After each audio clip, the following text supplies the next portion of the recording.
beat the Jets, but you think heading into the postseason, this is going to be a distraction for Tampa Bay? Oh, absolutely. One, it's a removal from a big-time player on their football field. And now, again, like, Tom Brady's the greatest quarterback ever when it comes to, like, evading the elephant in the room, you know, and overcoming that.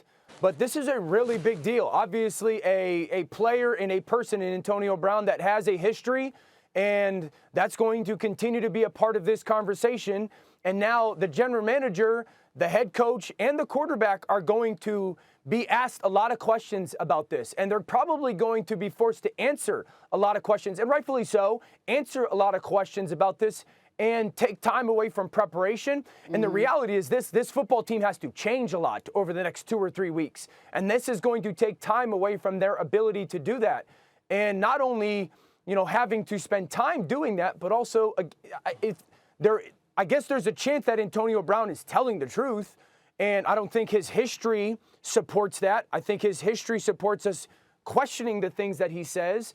But yeah, this is going to be something that very difficult to kind of, as an organization, for them to look past and overcome. I'd also say this, another part for me, Woody, and Charlie, that is really, I guess, forces me to question the situation. 11 days ago, this dude had 10 catches for 102 yards. He had 15 targets. Yeah.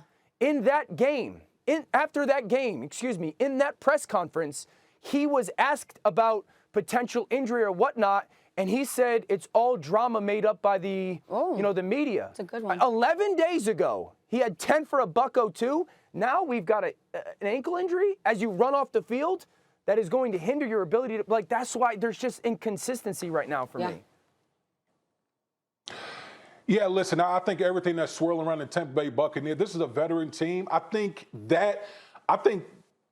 don't think that's going to affect the team as much as the injuries are starting to pile up, particularly on the offensive side of the football. Now, you talk about remaking, what you do, offensively. I think that's where the bigger problem lies for the Tampa Bay Buccaneers.